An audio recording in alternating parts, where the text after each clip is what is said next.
Hello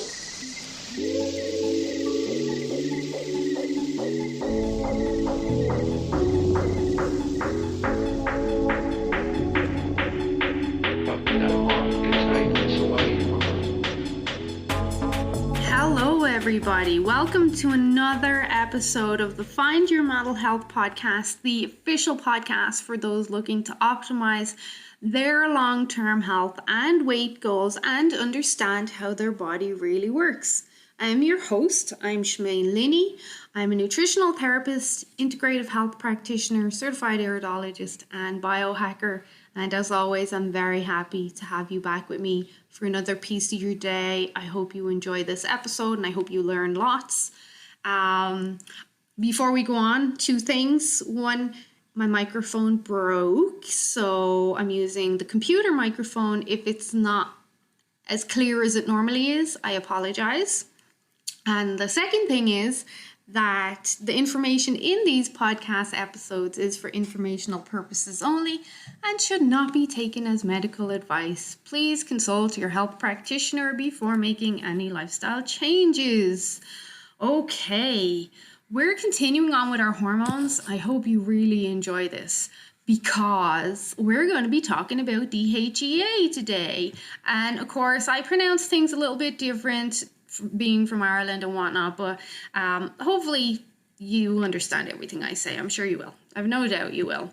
So we talk so much about the other sex hormones, progesterone, estrogen, testosterone. We haven't touched too much on DHEA, and they're all very, very important. And DHEA is just as important as the others, and some might propose that it's more important. But DHEA, which is dihydroepiandrosterone, which is a hormone produced by the adrenal glands, remember that, produced by the adrenal glands, but also by the gonads, like the reproductive organs, the brain and the skin. And it serves as a precursor to male and female hormones. And it is sometimes referred to as our parent hormone. So through this whole hormonal cycle, we have we've got our B vitamins and our cholesterol, and then we've got pregnenolone, which is the immediate precursor to DHEA, as well as progesterone, and then we got our other sex hormones. But just going back to what I kind of highlighted on a minute ago, is that it's mainly produced by the adrenal glands.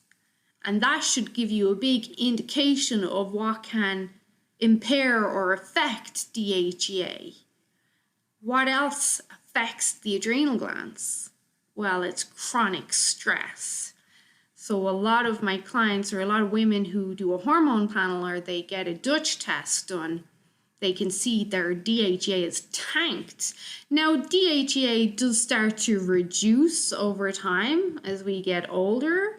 And not in the context of what people think, like perimenopause or menopause. Like DHEA generally peaks in our 20s. And then after the age of 25 or so, it starts to decline. And in a normal body, it would be at its lowest in your 70s.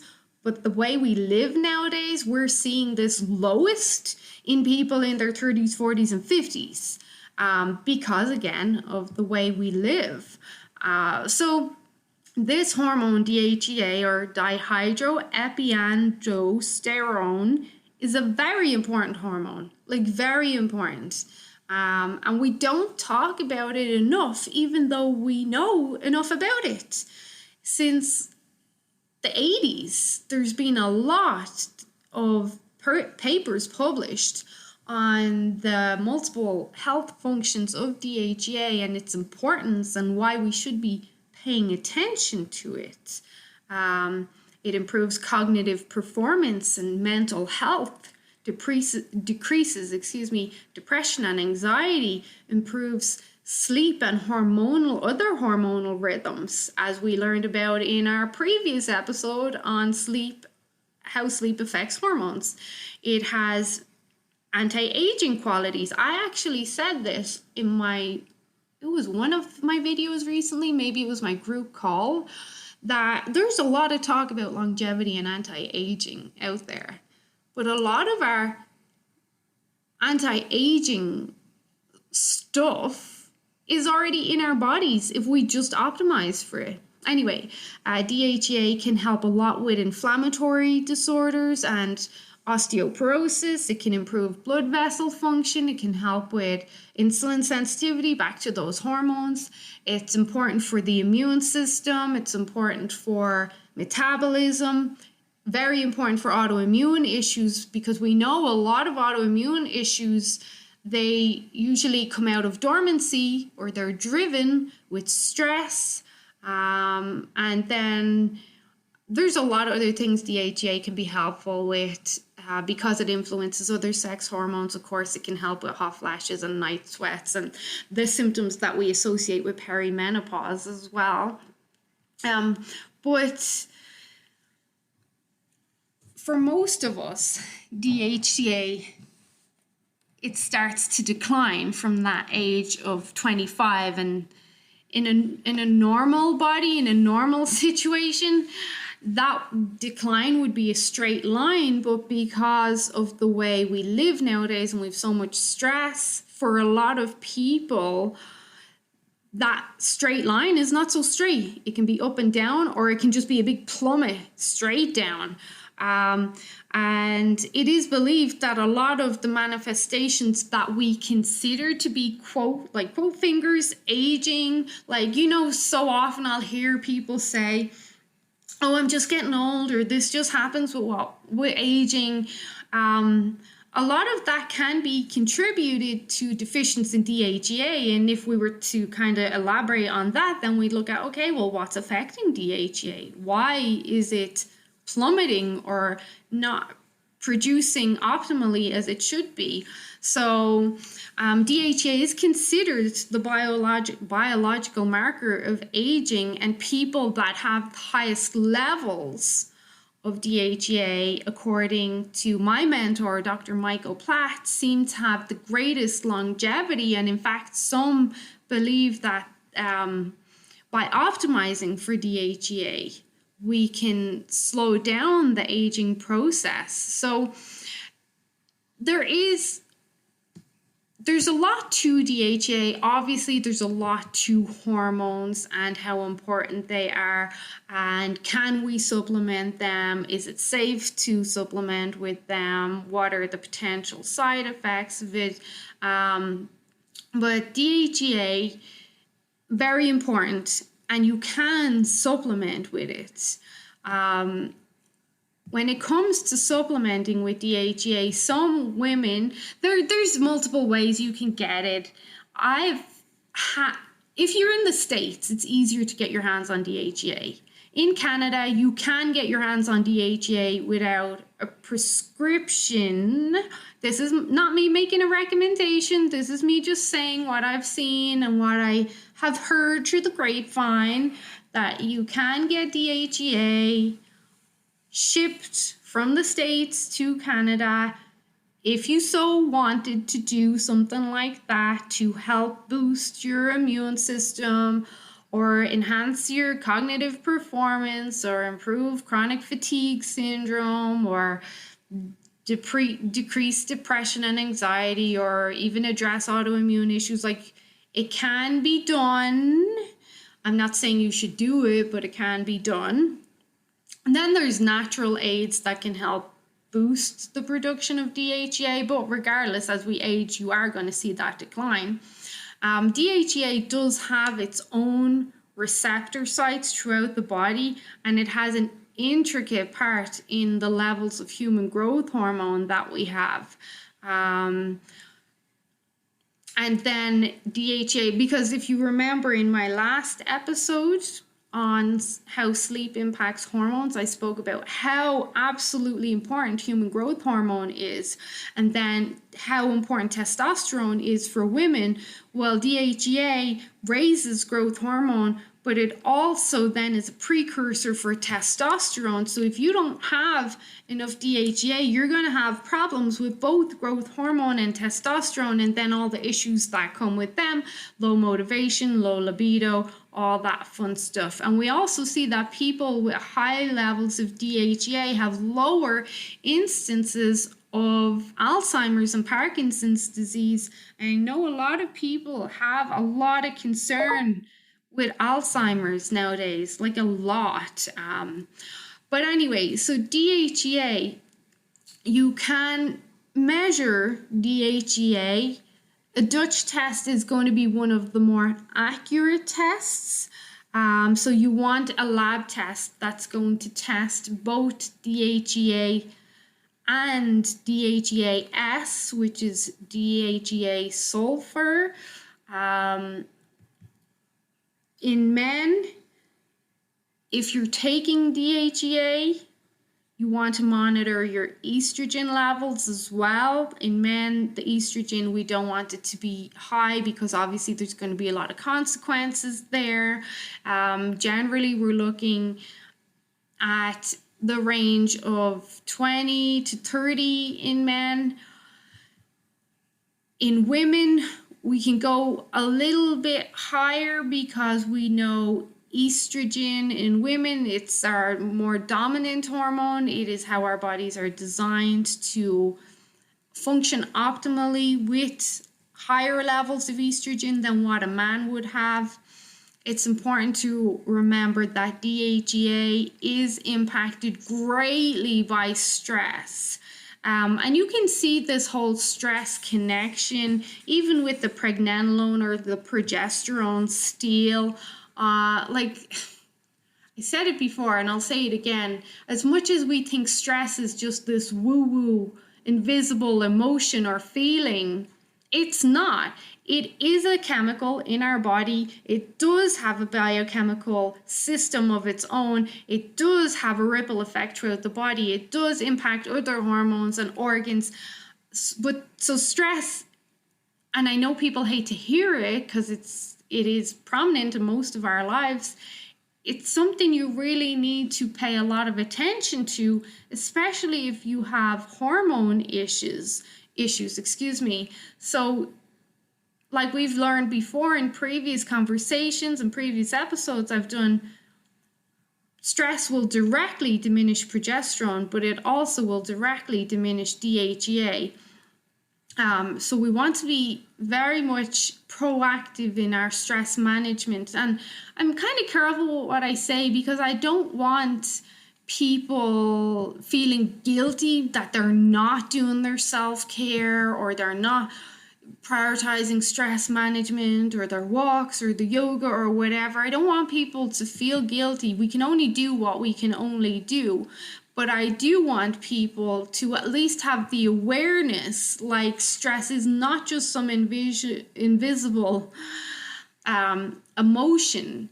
It is a real, almost tangible thing. I mean, if you worked in a laboratory and you could extract cortisol, then it would be somewhat tangible. But for us, like it is a real thing regardless. So the first thing in this stress management is awareness. It's awareness. And you know, it's funny because when I do consultations and I talk to people, especially women, I'm like, are you stressed or anxiety? And they're like, no, I'm fine. And then by the end of the call, I'm like, you have a lot of anxiety and you're running on adrenaline. Like your body is super stressed. But I think it's because women, again, we're used to doing everything and juggling and just go, that we become so familiarized with our daily life and practices that we don't think it's stress when really it is. And in women with chronic stress and adrenal insufficiency, DHEA has been shown to increase feelings of anxiety and depression, as well as reducing how well they feel overall and reducing even sexual satisfaction, which is not fun. Like if you have a lot of chronic stress or you have adrenal insufficiency or dysfunction or you think you have adrenal problems, you probably want to talk to your physician or practitioner about DHEA and see if that could potentially help you. When we're looking at dosages, the dosages could be anywhere between 10 to 500 milligrams. A common dose, like a more common dose if you were supplementing with DHEA, let's say you were picking up a bottle at Whole Foods, it's going to be 25 to 50 milligrams per day. A lot of women will do 25 in the morning, 25 in the evening. Ideally, I think we should be doing it in the evening, 50 milligrams in the evening just before bed. Seems to be quite efficacious for a lot of women. Like DHA supplements have been used safely in studies for years now without any side effects. It's pretty safe. There's been a couple of side effects people have noticed, like greasy skin, maybe some chin acne because of the changes in the hormone, maybe increased hair growth in the armpits and pubic area, but that seems to then regulate itself after a week or two.